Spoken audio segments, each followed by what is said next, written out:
Hey YouTube, Shikun Shinobi here with a review of the Ressha Sentai ToQger Henshin Smaho Applichanger.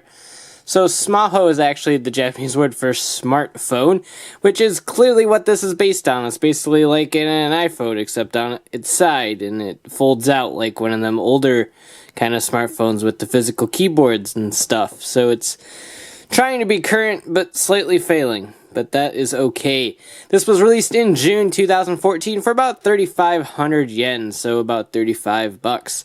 This is the main changer for ToQ Rokugo, our orange hero. It's very rare that we get orange, so it's really cool to finally have one. So is this changer cool? Let's get it open and take a look. Alright, and so while normally I take a look at the Ressha first, we're going to go ahead and take a look at the Applichanger first, because that's why we're here. So here is the Applichanger. It's a lot thicker than I was anticipating it was going to be, but it's still a nice size. It's not overly big, it's not overly hefty, it still fits comfortably in the hand. It's just a little bit thicker than I was anticipating, but that's fine. I kind of dig it. You got the buckle-esque shape going on back here with TQG right there. The battery compartment is right here. It takes 2 AAA batteries, nothing too crazy. I like it. It's very much a smartphone. Like I said before, it's like an iPhone, except instead of the buttons down here, it's on the side here with the kind of app paneling that we got going on here. The button is literally an iPhone button, the circle with the circle in it. Though, from some angles, like directly, it looks like the circle isn't centered. But, I mean, obviously, when you tilt it, it kind of centers out. So that bothers me a little bit, but it might just be my eyes playing tricks on me. On here, you got TQG6 for ToQ Rokugo 730, because that's when ToQger airs. Applichanger on the side, a big 6, in case you don't remember what number you are. And, of course, battery life, which is important. You're always with a full charge. So here are the apps. Now, obviously, these ones are the only ones that matter, because these are the only ones that are actually buttons, and those are the only ones that are actually going to do anything on this toy. This is the Henshin button, summon Build Ressha, summon Drill Ressha, and the call feature. Now, of course, we have got some faux apps going on here. This one shows a train with a timer on it. I'm going to assume that one's a clock. TQGnet is the internet. Obviously, you got a camera, your entertainment, music, video, whatever. A weather app, a mail app.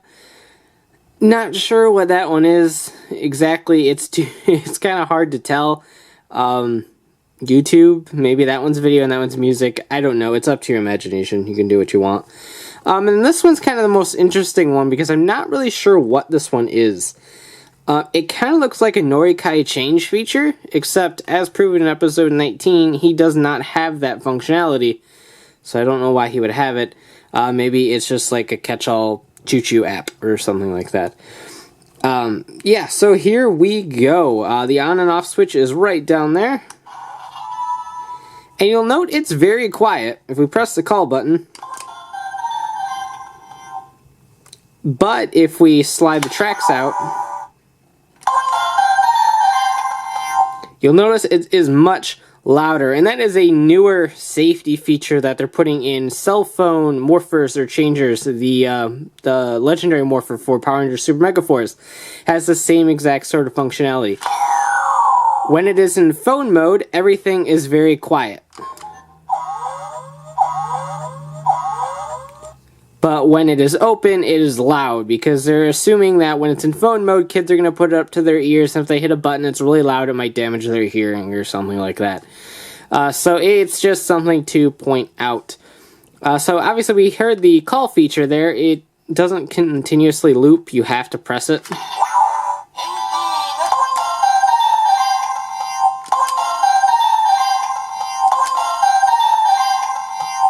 It's a nice little ringtone, I dig it.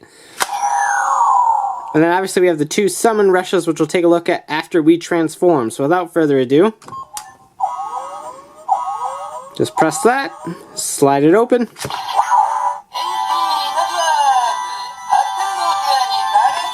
Nope. Take your Build Ressha.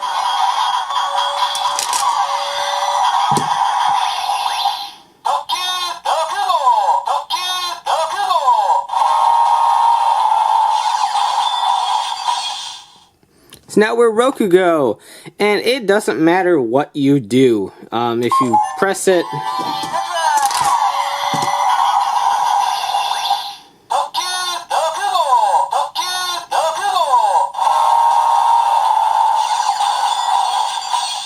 so kind of like the ToQ Changer from ToQger, you're always going to be Rokugo. It doesn't matter what Ressha you use. All that matters is that this button right here gets hit. It doesn't read it or anything like that. As long as the button gets hit, the function is active. So obviously if we summon the Build Ressha,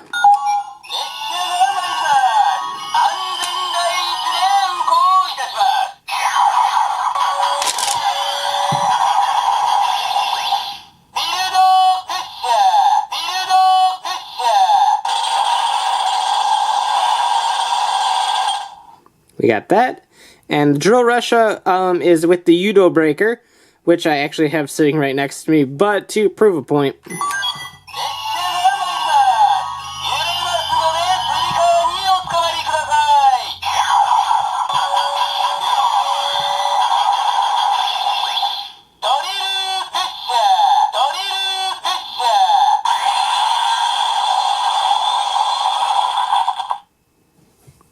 And that is actually all this does.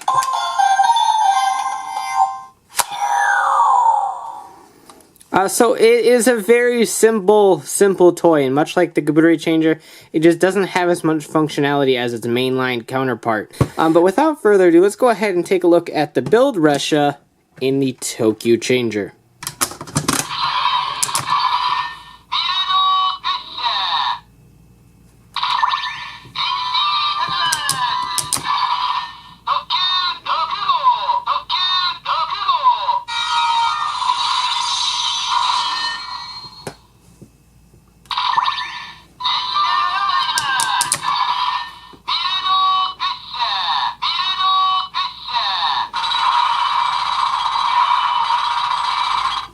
So unlike the Applichanger, which does not have the Norikai Change feature, and despite the fact that this isn't a feature in the show, as proven by episode 19, you can actually Norikai Change as Rokugo.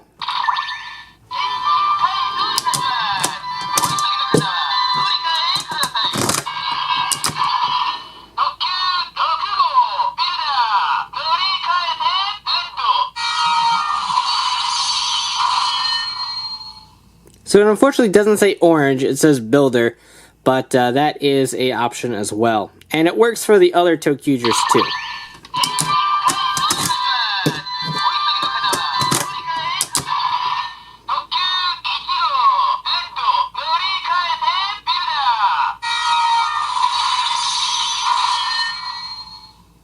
So it still adds a little bit of functionality, which isn't all that bad. So as I was saying before, it's a little bit unfortunate that it doesn't have a little bit more functionality. I'm not sure how much extra it would have cost to have an actual Ressha reader inside that panel. I assume it'd be possible to pull off. It might have been have to have been a little bit thicker though. So it's difficult to say. But as a 6 Ranger Changer, that rhymed, Ranger Changer, you kind of know what to expect out of these. So the functionality is going to be limited. It's going to be exclusive to that person. So you're not going to have a whole lot of interchangeable options as you would with the mainline changer, like the ToQ Changer in this case. But regardless, if you can pick it up on a discount, I got this for about $28 or so, and that's not too bad. For the full $35, you're going to have to really be into ToQ Rokugo to get a whole lot out of this, I think. But all in all, it's fun for what it is, albeit very, very limited.